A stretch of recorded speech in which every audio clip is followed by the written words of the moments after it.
मेरा नाम अदील इम्तियाज़ है और आज हम फेट सिमुलेशन की फोर्स एंड मोशन की एक गेम देखेंगे। इस गेम को टग ऑफ वॉर कहा जाता है, यानी कि रस्साकशी। हमारे पास दो टीम्स हैं, एक ब्लू टीम है और एक रेड टीम है, और इन्होंने अपनी अपनी तरफ ज़ोर लगाना है और जो ज़ोर ज़्यादा लगाएगा उसकी तरफ ये गाड़ी मूव करेगी। तो यहाँ पर आपके पास एक छोटा सा पैनल है जिसमें आप जो फोर्सेस लगेंगे इस पर दोनों तरफ से उनको देख सकते हैं और उनका एडिशन यानी नेट फोर्स है वो भी देख सकते हैं। तो मैं दोनों टीमों की तरफ से एक एक प्लेयर को यहाँ पर खड़ा कर देता हूँ। ये दोनों प्लेयर जो हैं इंडिविजुअली हर कोई 150 न्यूटन की फोर्स लगाएगा। तो इस तरफ भी 150 न्यूटन 150 न्यूटन की फोर्स लग रही है बाईं तरफ, और इस तरफ भी 150 न्यूटन की फोर्स लग रही है दाईं तरफ। तो आपके ख्याल में ये किस तरफ मूव करेगी गाड़ी? दोनों फोर्सेस बराबर हैं और इन दोनों का एडिशन ज़ीरो है, 0 न्यूटन है। तो इसका मतलब ये है कि इस पर नेट फोर्स 0 लग रही है, तो ये कहीं भी मूव नहीं करेगी। ये दोनों बहुत ज़ोर लगा रहे हैं, पर क्योंकि नेट फोर्स जो है इस पर वो 0 है, इसलिए ये ऑब्जेक्ट मूव नहीं करेगा। अब मैं ये करता हूँ कि एक छोटी सी एडिशनल फोर्स जो है यहाँ पर राइट साइड में डाल देता हूँ। तो अब क्या हुआ, अगर आप देखें तो क्या हुआ कि यहाँ पर फोर्स 200 न्यूटन होगी और यहाँ पर 150 न्यूटन है। तो इस तरफ राइट साइड की फोर्स बढ़ गई। राइट साइड की फोर्स 200 न्यूटन और लेफ़्ट साइड की फोर्स 150 न्यूटन। तो नेट क्या हुआ, 50 न्यूटन, और वो भी किस तरफ, राइट साइड की तरफ। तो ये गाड़ी राइट साइड की तरफ जाना शुरू हो जाएगी। अब मैं ये करता हूँ कि दूसरी तरफ जो है वो भी उतनी ही फोर्स डालूंगा, पर पहले हम इस सिमुलेशन को पूरा कर लेते हैं। तो आप ये देखेंगे कि ये टीम जो है ये जीत जाएगी। अब मैं इसको रीसेट करता हूँ और उसके बाद मैं दोबारा ये करता हूँ दोबारा। अगर आप देखें तो दोनों तरफ 200-200 न्यूटन की मैंने फोर्स लगा दी, और अब मैं इसको गौर कहता हूँ। दोनों तरफ दोनों टीमें, रेड टीम और ब्लू टीम जो है वो ज़ोर लगा रही हैं, पर नेट फोर्स जो है वो 0 है। अब नेट फोर्स कुछ आ गई, क्यों? क्योंकि ये 250 न्यूटन है और यहाँ पर 200 न्यूटन है। तो 50 न्यूटन की फोर्स की वजह से लेफ़्ट साइड में जाना शुरू हो जाएगी। तो इससे हमें पता चलेगा कि एक ऑब्जेक्ट पे अगर 2 या 2 से ज़्यादा फोर्सेस लग रही हैं तो नेट जो फोर्स होगी वो जिस डायरेक्शन में होगी उस तरफ वो ऑब्जेक्ट मूव कर जाएगा। इस केस में हमने फ्रिक्शन जो है उसको 0 लिया था। अब ये दूसरी हमारे पास एक सिमुलेशन है जिसमें हमारे पास एक स्केट बोर्ड पे एक पहियों वाली गाड़ी पे ये एक डिब्बा पड़ा हुआ है, और अब मैं ये करता हूँ कि इस पर ज़ोर लगाता हूँ। अगर हम यहाँ पर पैनल में ये देखें तो हमें इसका मास भी नज़र आएगा और इसकी स्पीड भी नज़र आएगी। तो मैं ये करता हूँ कि इस पर ज़ोर लगा देता हूँ। मैं इस पर 400 न्यूटन का ज़ोर लगा के और फिर इसको छोड़ देता हूँ। तो अब क्या होगा, आपके ख्याल में ये गाड़ी कितनी देर बाद रुकेगी? क्या ये गाड़ी रुकेगी? क्योंकि हमने इस पर 400 न्यूटन का ज़ोर लगाया और इसका वेट 50 kg है, पर इस पे कोई फ्रिक्शन जो है वो इफ़ेक्ट नहीं कर रही, फ्रिक्शन नहीं है इस। तो क्या हुआ कि ये गाड़ी हमेशा चलती रहेगी, क्योंकि इस वक्त इस पर सिर्फ़ और सिर्फ जो इनिशियल हमने फोर्स लगाई थी 400 न्यूटन की वही इफ़ेक्ट कर रही है। मैं अगर इसके ऊपर और ऐड कर दूँ सामान, तो आपके ख्याल में इसकी स्पीड में कमी आएगी? इसकी स्पीड में फिर भी कमी नहीं आएगी, क्योंकि स्पीड में सिर्फ उस वक्त कमी आएगी जब यहाँ पर फ्रिक्शन वाली फोर्स या अपोजिट डायरेक्शन की फोर्स जो है वो लगे। यानी मुख्तलिफ सम से राइट साइड को जो फोर्स लगाई गई है उसके मुकाबले में दाईं तरफ से फोर्स लगे, तब ही ये हमारी गाड़ी जो है वो रुक सकती है। अगर आप इस पर और भी वज़न डाल दें तो तब भी इसकी स्पीड रुकेगी नहीं, स्पीड मैक्सिमम पे गई हुई है। तो अब मैं ये करता हूँ कि मैंने ये देखा कि क्योंकि इस सिस्टम में पूरी सिस्टम में फोर्स ऑफ फ्रिक्शन नहीं है, तो अब हम इसको बाईं तरफ से जो है वो फोर्स लगाएंगे। दाईं तरफ से तो हम पहले लगा चुके हैं, अगर दाईं तरफ मैं करूँगा तो ये करने ही नहीं देगा, इसने इसको डिसेबल कर दिया। मैं अब बाईं तरफ से 7 न्यूटन की फोर्स लगा रहा हूँ। तो देखें 7 न्यूटन पे तो फास्ट तब्दीली स्पीड में नहीं आ रही। अब मैं इसको 21 न्यूटन कर देता हूँ, तो आपको लगेगा कि शायद स्पीड थोड़ी सी कम होगी। अब मैं आहिस्ता आहिस्ता फिर बढ़ाता हूँ अपोजिट डायरेक्शन में फोर्स। तो मैंने इसको तकरीबन 100 न्यूटन पे ले गया। तो जब मैं 100 न्यूटन पे लेके गया तो आपको लगा कि स्पीड आहिस्ता आहिस्ता कम हो रही है। क्यों? क्योंकि मैं मुख्तलिफ समत में फोर्स जो है वो लगा रहा हूँ। और अगर मैं यहाँ पर छोड़ दूँ तो अब इस कांस्टेंट स्पीड के साथ ये दोबारा मूव करता रहेगा और हमेशा के लिए मूव करता रहेगा, क्योंकि यहाँ पर फोर्स ऑफ फ्रिक्शन नहीं है। पर असल ज़िंदगी में तो अगर हम कोई चीज़ को, किसी चीज़ को फोर्स लगाएं तो वो रुक जाती है, और उसकी वजह ये होती है कि हमारी असल दुनिया में, रियल वर्ल्ड में फ्रिक्शन एग्जिस्ट करती है, जो कि इसके पहियों के और ये नीचे वाली रोड के दरमियान होती है। इस सिस्टम में फ्रिक्शन नहीं है, इसलिए इसकी स्पीड फिर कांस्टेंट है और ये हमेशा मूव करता रहेगा। तो मैं अब इसको दोबारा अपोजिट फोर्स में ज़्यादा फोर्स लगाता हूँ। तो अब देखेंगे कि अब ये आहिस्ता आहिस्ता 0 स्पीड पे आएगा, और ये मैंने इसको मैक्सिमम फोर्स लगा दी, 500 न्यूटन लगा दी। तो अब ये थोड़ी देर बाद 0 स्पीड पे आ जाएगा।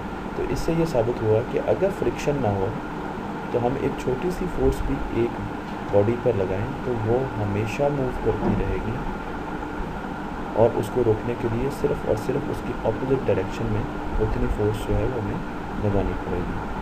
अब हम आ जाते हैं सिस्टम में जिसमें फ्रिक्शन है। ये देखें, मैंने आपको ये बताया था कि फ्रिक्शन जो है, अब हम दोबारा वही एक्सपेरिमेंट करते हैं। हम इसको फोर्स लगाते हैं और मैंने फ्रिक्शन 0 कर दी। तो ये वही सिस्टम है जो हमने अभी किया था। तो मैंने इसको, अगर आप देखें तो इस पर नेट फोर्स जो है वो 151, 150, 151 न्यूटन की है, और उतनी फोर्स हम राइट साइड पे लगा रहे हैं। तो इस पर सिर्फ एक फ़ोर्स लग रही है जो ये साहब लगा रहे हैं। तो अब क्या हुआ, इन्होंने वो फोर्स लगा के इसको छोड़ दिया।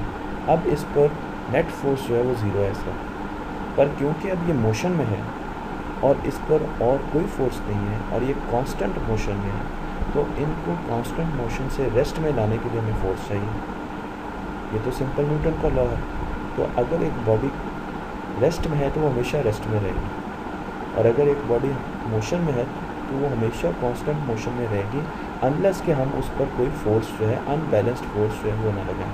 तो इस वक्त इस पर, क्योंकि ये कांस्टेंट मोशन में है, ये स्पीड के साथ मूव कर रहा है, इस पर कोई फोर्स, अनबैलेंस फोर्स नहीं लग रही, तो इस वजह से ये हमेशा मोशन में रहेगी। तो मैं क्या करता हूँ, इसमें फ्रिक्शन सिस्टम ऐड करवाता हूँ। तो आप देखिए फ्रिक्शन जो है वो किस तरफ एक्ट कर रही है, वो अपोजिट डायरेक्शन में कर रही है, वो इसको रोकने की कोशिश कर रही है, और क्या हुआ, स्पीड आहिस्ता आहिस्ता कम हो रही। तो अब स्पीड जो है फ्रिक्शन की वजह से हमारी स्पीड 0 पर आ गई। तो रियल टाइम जो वर्ड है उसमें जब भी हम एक चीज़ को ज़ोर लगाते हैं तो कुछ दूर जाके एक गाड़ी को अगर ज़ोर से, हम छोटे खिलौने को या गाड़ी को हम ज़ोर से चलाते हैं तो थोड़ी देर बाद जाके रुक जाते हैं, क्योंकि फ्रिक्शन जो है वो आपकी लगाई हुई फोर्स के ऑपोजिट डायरेक्शन में मूव कर रही है। तो इसी तरीके से अगर मैं इस पर और वेट डाल दूँ और अब मैं उसको राइट साइड पर फोर्स लगाता हूँ, तो ये देखें कि ये 300 न्यूटन तक अब मूव नहीं करेगा। उसकी वजह यह है कि फ्रिक्शन की फ़ोर्स भी इसमें ऐड हो रही है। फ्रिक्शन की फ़ोर्स कितनी है, 300 न्यूटन अपोजिट डायरेक्शन में, और हम कितनी फ़ोर्स लगा रहे हैं, 300 न्यूटन राइट साइड पे। ये अप्लाइड फोर्स है और ये फ्रिक्शन की। तो जब तक मेरी फ़ोर्स जो है, मेरी वो फ्रिक्शन की फ़ोर्स से ज़्यादा नहीं होगी तो क्या होगा, ये चीज़ मूव नहीं कर सकती। तो मैं कोशिश करता हूँ और फोर्स लगाऊँ, साथ साथ फ्रिक्शन की फ़ोर्स भी बढ़ रही है और बढ़ती जा रही है और बढ़ती जा रही है। और आप देखें नेट फोर्स 0 ही रही। तो जब तक नेट फोर्स 0 नहीं होगी ये मूव नहीं करेगा। अब मैं और करता हूँ, तो मैंने फुल स्केल 500 कर दिया, पर क्योंकि इसका वज़न इतना ज़्यादा है कि वो सारा का सारा जो मेरी फोर्स है राइट साइड पे, उतनी ही फ्रिक्शन जो है वो मुझे लेफ़्ट साइड पे अपोज कर रही है। मुख्तलिफ जो है ना वो मेरा जो मेरी फोर्स है उसको रोक रही है। तो मैं ये करता हूँ कि मैं इसका थोड़ा सा वज़न जो है वो कम कर देता हूँ। तो मैंने 200 kg इसका वज़न कम कर दिया। अब ये 100 kg। अब देखते हैं फोर्स लगा के। तो अब देखें फिर फ्रिक्शन की फ़ोर्स जो है, फ्रिक्शन की फ़ोर्स यहाँ तक बैलेंस है तकरीबन 251 पे 261। अब 261 से ऊपर जाएगी तो अब देखें नेट फोर्स आना शुरू होगी। फ्रिक्शन की फ़ोर्स 261 न्यूटन। ये कम क्यों हुई इस मरतबा? क्योंकि मैंने वज़न कम कर दिया। इसका मतलब है अगर एक बॉडी का वज़न ज़्यादा होगा तो वो फ्रिक्शन भी ज़्यादा आपको उसमें मिलेगी और आपको उस पर ज़्यादा फोर्स लगानी पड़ेगी उसको मूव करने के लिए। जब हमने इसको लगाया था तो हमने देखा था कि हमने 500 न्यूटन तक जोर लगाया था और फ्रिक्शन जो है उसकी वजह से हम नहीं कर सके। तो अब हम 500 पर लगाते हैं तो 239 न्यूटन नेट फोर्स जो है वो हमें ग्रीन कलर में नज़र आ रही है और इस वजह से ये बॉडी जो है मूव कर रही है। और अगर मैं इसको सपोज़ और कम कर देता हूँ, 239 न्यूटन हमें नज़र आई थी, तो अब मैंने और कम वज़न कर दिया। तो अगर मैं इतनी फोर्स अब लगाऊँ तो अब कितनी होगी? 370 न्यूटन की फोर्स जो है वो राइट साइड पे जा रही है। तो इसका मतलब ये है, अब ये देखें फ्रिक्शन आहिस्ता आहिस्ता 130 न्यूटन की कोशिश करेगी कि इसको मैं अब रोकूँ। और इस वक्त इस पर सिर्फ एक ही फोर्स है, वो लेफ़्ट साइड पे जो उसके मोशन को अपोज कर रही है, और वो कौन सी है? फ्रिक्शन की फोर्स। तो इससे साबित हुआ कि अगर हम वज़न बढ़ाएंगे, किसी चीज़ का वज़न ज़्यादा होगा तो उस पर उतनी ज़्यादा फोर्स हमें लगानी पड़ेगी, क्योंकि उसमें उतनी ज़्यादा फ्रिक्शन जो है। ये देखें अब इस पर मैं 500 लगा रहा हूँ और ये मूव नहीं कर रही क्योंकि इसका वज़न इतना है कि इसमें फोर्स ऑफ फ्रिक्शन जो है वो 500 न्यूटन जो है वो अपोजिट डायरेक्शन में मूव कर रही है। अब हम थोड़ा सा ये भी देखते हैं कि हमने जब फोर्स लगाते हैं तो स्पीड जो है, अगर नेट कोई और हमारे पास फ्रिक्शन ज़ीरो है तो हमारी स्पीड जो है वो कांस्टेंट हो जाती है। ये देखें अगर मैंने इस पर इतनी स्पीड के साथ एक फोर्स लगा दी, तो थोड़ी सी ज़्यादा लगा देता हूँ, तो क्या हुआ ये कि ये अब हमेशा मूव करता रहेगा। इसकी वजह यह है कि यहाँ पर फ्रिक्शन नहीं है, तो इस पर नेट फोर्स, इसको कोई फोर्स ऐसी नहीं है जो रोक रही है। पर इसमें अगर आप ये देखें तो मेरे पास एक एक्सेलरेशन का भी एक टैब आ गई और स्पीड भी आ गई है। इस वक्त इसकी स्पीड क्या है? कांस्टेंट है। इसकी स्पीड जो है वो कांस्टेंट है, तो इसका मतलब ये है कि इसकी स्पीड में कोई भी चेंज नहीं आ रहा। एक्सेलरेशन हमेशा उस वक्त बॉडी में प्रोड्यूस होती है जब उसमें कोई भी चेंज आए। कांस्टेंट स्पीड पे एक्सेलरेशन ज़ीरो होता है। अब आप देख सकते हैं कि यहाँ पर ज़ीरो एक्सेलरेशन है। क्यों? क्योंकि इस पर इस वक्त कोई फोर्स एक्ट नहीं करी और इसकी स्पीड कांस्टेंट है। तो जैसे ही मैं एक अनइवन फोर्स इस पर लगाऊंगा तो आप देखेंगे कि इसकी स्पीड चेंज होना शुरू हो जाएगी, कम होना शुरू होगी, और क्योंकि इसकी स्पीड बदलेगी, इसमें एक्सेलरेशन या डी एक्सेलरेशन आना शुरू हो जाएगी। तो हम फोर्स ऑफ फ्रिक्शन लगाते हैं, अब देखें एक्सेलरेशन आना शुरू होगी। आप अगर यहाँ पे देखें तो ये एक्सेलरेशन एक्चुअली डी एक्सेलरेशन है नेगेटिव साइड पे, क्योंकि ये इस बॉडी को रोक रही है, ये इस बॉडी को रोक रही है, और देखिए स्पीड चेंज हो रही है। तो अगर मैं यहाँ पर फोर्स ऑफ फ्रिक्शन ज़ीरो कर दूँ तो एक्सेलरेशन फिर ज़ीरो होगी। ये आहिस्ता आहिस्ता उतनी स्पीड के साथ मूव कर रही है। तो rate of change of speed जो होती है, इसको अगर ये स्पीड किसी डायरेक्शन में तो उसको rate of change of velocity भी कहा जा सकता है। तो अगर स्पीड चेंज होगी तो एक्सेलरेशन प्रोड्यूस होगी, और स्पीड कब चेंज होगी? जब इस पर एक तमाम फोर्सेस जो लग रही होंगी उनका एडिशन ज़ीरो होगा, यानी नेट फोर्स कोई लग रही होगी। मैं इस पर फिर दोबारा आपको दिखाता हूँ एक्सेलरेशन। तो हम एक नेट फोर्स लगाते हैं। अब आप देखें नेट फोर्स कितनी? 350 न्यूटन। एक्सेलरेशन भी आ रही है, एक्सेलरेशन आ रही थी और स्पीड भी आ रही है। देखिए एक्सेलरेशन आ रही है, स्पीड चेंज हो रही है, एक्सेलरेशन आ रही है, स्पीड चेंज हो रही है। अब यहाँ पर अब एक्सेलरेशन नहीं आएगी, उसकी वजह यह है कि स्पीड कांस्टेंट होगी। तो स्पीड को चेंज करने के लिए मैं दूसरी तरफ से या तो फ्रिक्शन लगाऊँ या खुद फोर्स अप्लाई करूँ। अब देखिए ये डी एक्सेलरेट कर रही है, इसको कहते हैं डी एक्सेलरेट। नेगेटिव साइड पे जो एक्सेलरेशन होती है ये रोकती है चीज़ों को, इसको हम कहते हैं ये डी एक्सेलरेट करते हैं। ये डी एक्सेलरेशन आ रही है। और अगर हम राइट साइड पे लगाएं तो जैसे जैसे स्पीड चेंज होगी, अनइवन फोर्स लगेगी, ये एक्सेलरेशन है। पॉजिटिव साइड पे जा रही है, तो ये एक्सेलरेट कर रही है। और अगर कोई सिस्टम है उसमें फ्रिक्शन ज़ीरो है और उसमें एक बॉडी मूव कर रही है, तो उसमें हमेशा एक्सेलरेशन ज़ीरो होगी और स्पीड कांस्टेंट होगी। एक्सेलरेशन वहाँ पर आएगी जहाँ पर आपकी सम ऑफ फोर्सेस ज़ीरो नहीं होगी। तो मैं जैसे ही फ्रिक्शन इंट्रोड्यूस करवाऊँगा तो एक्सेलरेशन जो है वो आ जाएगी। इस वक्त ये नेगेटिव है, इसलिए ये डी एक्सेलरेट आपको करवा रही है। तो इसमें हम और फोर्स लगाते हैं ताकि हम इसको 149 न्यूटन जो है वो आ रही है इस वक्त। और क्योंकि इस वक्त सम ऑफ फोर्सेस जो है वो 242 न्यूटन है राइट साइड पे, तो क्या होगा, एक्सेलरेट हो रही थी, जैसे ही मैंने छोड़ा अब फ्रिक्शन की वजह से डी एक्सेलरेट हो रही है।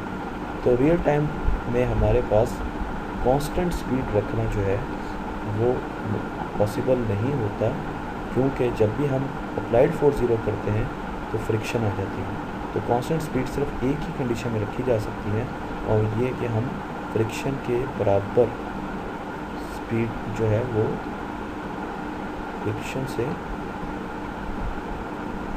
थोड़ी सी मैं ज़्यादा यहाँ पर 139 फ्रिक्शन आ रही है, तो मैं इसको 139 जो है ये तकरीबन 0 न्यूटन अगर मैं यहाँ पे कर दूँ, बिल्कुल फोर्स ऑफ फ्रिक्शन जो है उसके बराबर में लेना, जो कि करना थोड़ा सा मुश्किल है। तो उस वक्त जो है ये तकरीबन इस वक्त देखें आप ये बराबर हो चुकी है, तो एक्सेलरेशन हमारी ज़ीरो हो चुकी है। तो हम अगर गाड़ी चला रहे हैं और उसकी जो स्पीड है वो इतनी है जितनी उस गाड़ी को ज़मीन से फ्रिक्शन मिल रही है, तो उस वक्त उस गाड़ी जो है वो कांस्टेंट स्पीड पे जाएगी और उसकी एक्सेलरेशन जो है वो ज़ीरो होगी।